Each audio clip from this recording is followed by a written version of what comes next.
দেখবেন এখনকার মেয়েরা সবসময় শাখা পলা পরে না, তবে এর একটা দীর্ঘ এবং সুন্দর ইতিহাস আছে জানেন। শাখা পলা শুধু দুটো সাদা আর লাল রঙের চুড়ি কি তা নয়, এর সঙ্গে জড়িয়ে আছে বাঙালি নারীর ঐতিহ্য, সংস্কৃতি আর আবেগ। একসময় ছিল যখন শাখা পলা পরা ছিল বাঙালি হিন্দু বিবাহিত মহিলাদের আবশ্যিক একটি অলংকার। বিয়ের পর কনের হাতে শাখা পলা পরানো হতো, যা তার বিবাহিত জীবনের প্রতীক। কিন্তু যেটা হতো সেটা হচ্ছে এই প্রতীক হিসেবে গণ্য হতো। এটা শুধু একটা ফ্যাশনের জিনিস ছিল না, বরং এর একটা সামাজিক এবং সাংস্কৃতিক তাৎপর্যও ছিল। শাখা ছিল শঙ্খের গুঁড়ো দিয়ে তৈরি, যা শুভ বলে মনে করা হতো, আর পলা তৈরি হতো লাল প্রবাল দিয়ে, যা শক্তি ও সমৃদ্ধির প্রতীক। এই দুটি রঙের মেলবন্ধন বাঙালি নারীর জীবনে শান্তি ও সমৃদ্ধি নিয়ে আসবে, এমনটাই কিন্তু বিশ্বাস করা হতো। কিন্তু সময়ের সঙ্গে সঙ্গে অনেক কিছুই বদলেছে।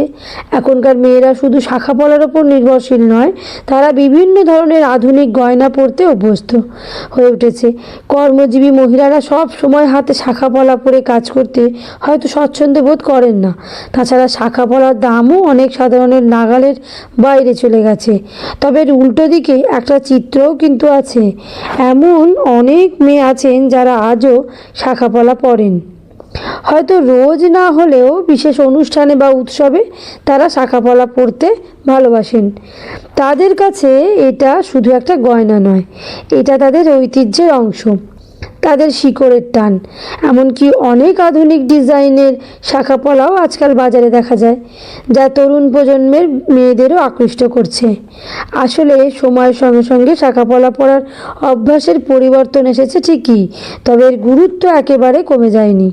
এটা আজও বাঙালি নারীর সৌন্দর্য আর ঐতিহ্যের একটা অবিচ্ছেদ্য অংশ হয়ে গেছে। হয়তো এখন এর ব্যবহার কিছুটা সীমিত হয়েছে, কিন্তু এর ঐতিহাসিক এবং সাংস্কৃতিক মূল্য আজও অমূল্য। শাখা পলা আজও অনেক বাঙালি নারীর মনে বিশেষ স্থান অধিকার করে রয়েছে। আপনারা কারা কারা শাখা পলা পরেন বা পড়তে পছন্দ করেন, কিংবা পড়তে পছন্দ করেন না বা কেনই করেন না, প্লিজ কমেন্ট করে কিন্তু আমাকে জানাবেন।